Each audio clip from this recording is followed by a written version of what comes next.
चलिए जानते हैं देश दुनिया की महत्वपूर्ण खबरों को सिर्फ 5 मिनट में। पर इससे पहले आपने अभी तक हमारे चैनल को सब्सक्राइब नहीं किया तो सब्सक्राइब कर लीजिए और बेल आइकन को भी दबा दीजिए ताकि ऐसी ही लेटेस्ट न्यूज आपको मिलती रहे। पाकिस्तान की राजधानी इस्लामाबाद में बुधवार को रात भूकंप के तेज झटके महसूस किए गए, जिसकी तीव्रता रिक्टर स्केल पर 5.8 मापी गई, जिससे पूरे शहर में दहशत फैल गई। भूकंप के झटके आसपास के इलाकों में भी महसूस किए गए। हालांकि अभी तक किसी बड़े हादसे या जानहानि की कोई खबर नहीं है।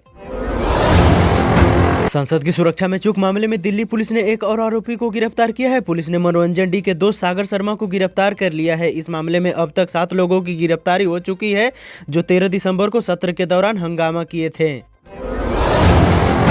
देश में आर्थिक गतिविधियों में व्यापक मजबूती बनी रहने की संभावना है। साथ ही 2024-25 की पहली 3 तिमाहियों में खुदरा महंगाई मौजूदा 5.6% से कम होकर 4.6% पर आ सकती है। आरबीआई ने बुधवार को जारी बुलेटिन में प्रकाशित लेख में कहा 2024 में वैश्विक वृद्धि की रफ्तार और धीमी हो सकती है। भाजपा सांसदों ने उपराष्ट्रपति जगदीप धनखड़ मिमिक्री कांड की जमकर आलोचना की। भाजपा के पश्चिमी दिल्ली से सांसद प्रवेश वर्मा ने अपना विरोध दर्ज करते हुए कहा कि कांग्रेस नेता राहुल गांधी बंदर की तरह कल्याण बनर्जी की मिमिक्री की रिकॉर्डिंग कर रहे थे। साथ ही उन्होंने उपराष्ट्रपति के अपमान के लिए विपक्षी INDIA से माफी मांगने को कहा। विपक्षी गठबंधन INDIA के नेता 140 से अधिक सांसदों के निलंबन के खिलाफ आज दिल्ली के जंतर मंतर पर विरोध प्रदर्शन करेंगे और संसद का मंचन करेंगे। संसद परिसर में कांग्रेस अध्यक्ष मल्लिकार्जुन खड़गे के चैम्बर में हुई बैठक में यह निर्णय लिया गया। साथ ही विपक्षी नेता संसद भवन से विजय चौक तक जुलूस भी निकालेंगे।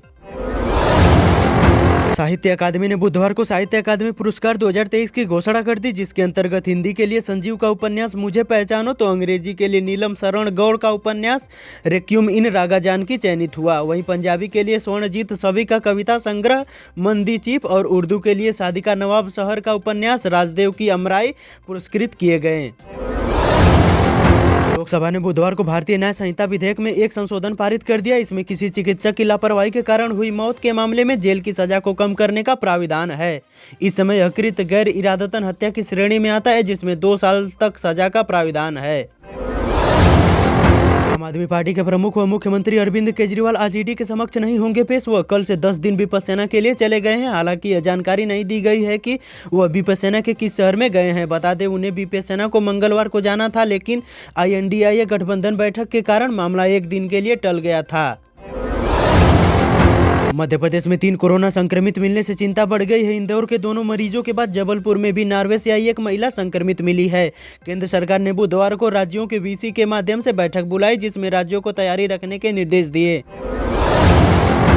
केंद्रीय गृह मंत्री अमित शाह ने बुधवार को विपक्षी पार्टी पर जमकर साधा निशाना। अमित शाह ने आपराधिक कानूनों में संशोधन से जुड़े विधेयकों पर कहा कि जो कहते थे कि हम नहीं समझते हैं, उनके लिए कहना चाहूँगा कि मन भारतीय रखोगे तो समझ में आएगा, मन अगर इटली का है तो कभी नहीं समझ में आएगा।